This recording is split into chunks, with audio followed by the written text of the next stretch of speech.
And we saw several nuclear tests as well as missile launches. Why the sudden change since early this year? I see, actually, first of all, first signs of changes could be seen not early this year, but in late November last year. When North Korean government suddenly made a statement saying that they have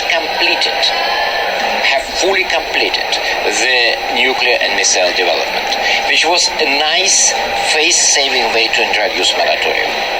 Talking about the reasons, I would say there are three reasons. First, they worry about the level of tensions. The North Korean decision makers definitely expected that the development of nuclear and missile program will eventually provoke a high level of tensions with the United States. But because we are dealing with a very unconventional president of the United States of America right now, the situation got significantly more serious than they probably expected. So maybe from the very beginning they wanted to start negotiations, but they probably decided to speed things up, not finishing actually their program. Second is the change in position of China. I'm not sure if I have enough time to discuss why it happened, but it will suffice to say that China changed its attitude to North Korea and decided to join a very harsh sanctions regime. Sanctions are not working yet with few exceptions, but North Korea now is essentially banned from being engaged in any kind of profitable international trade. So sooner or later it will damage North Korean economy, which is, by the way, doing extremely well under Kim Jong-un. That's right. And third is a situation in Seoul. Because unlike two previous administrations, administration of President Moon Jae-in is deeply committed to interaction with North Korea. For the previous administrations, North Korea was basically an evil dictatorial regime. For the current administration, North Korea is basically, our brothers north of the DMZ. Personally, I don't agree with both opinions, but doesn't matter. It's how they used to see it and how they see it now.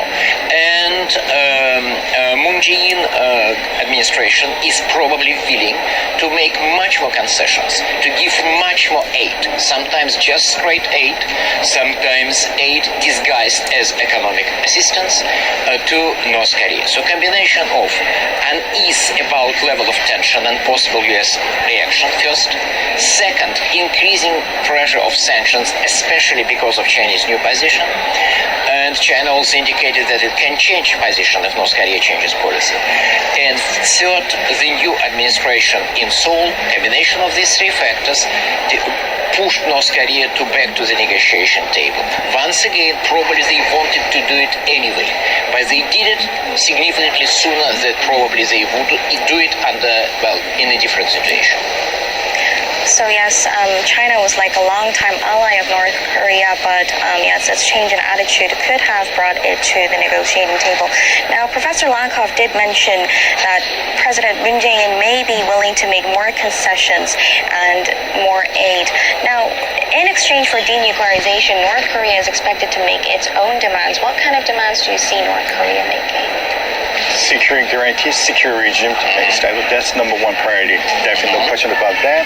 But also they want to get some economic concessions for economic aid from South Korea to North Korea, which they definitely, because they are experience tremendous economic problem these days due to the economic sanctions by the world community and also the United States and some specific countries like Japan and including even China as well.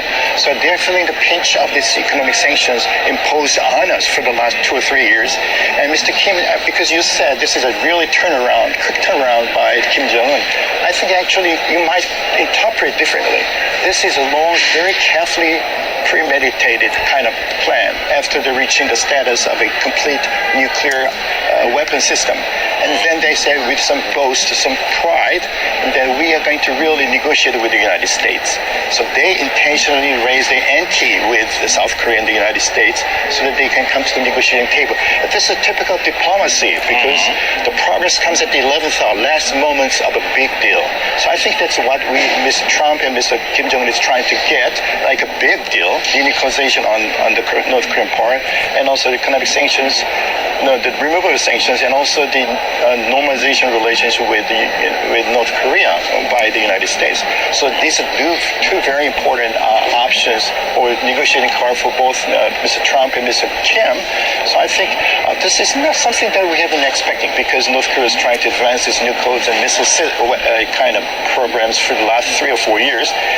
But now they believe that the moment's finally come. The time has come that they really can come to the negotiating table for their own kind of goal, which is to get a kind of concession, kind of acceptance by the international community, and also the normalization relationship with the United States. That's the number one priority for North Korea. Dr. Kim did mention, you said if security is, it's going to demand security of its regime. Now, North Korea has said if the security of its regime is guaranteed, then there's no need to possess nuclear weapons. How do you assess that? I'm smiling because what do you mean by guarantee of security? You cannot guarantee security from domestic threats, which do exist. The only guarantee which is conceivable and indeed highly desirable is a promise by the United States that they will not attack North Korea. No preliminary strikes, no bloody nose operations, no use of force if North Korea follows certain conditions. It's possible.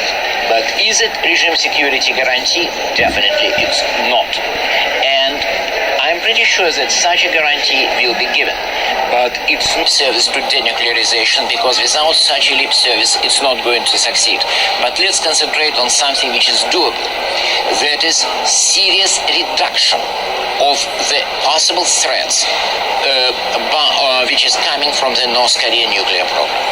Freezing the program, dismantling the facilities, maybe partial surrender of some nuclear weapons, it's all possible.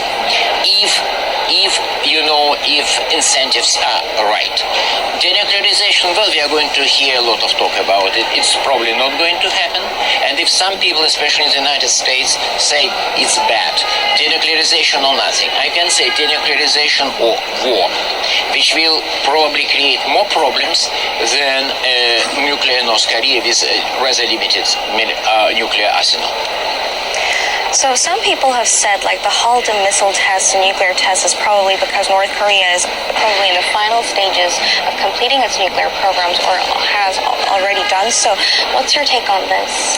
Because as the professor just rightly pointed out, speaking something in voice and even writing a written statement about their intent to denuclearize is something. How they're going to implement and how it can be guaranteed by the all international community. They have to receive the inspectors from IAEA and also other specific agencies.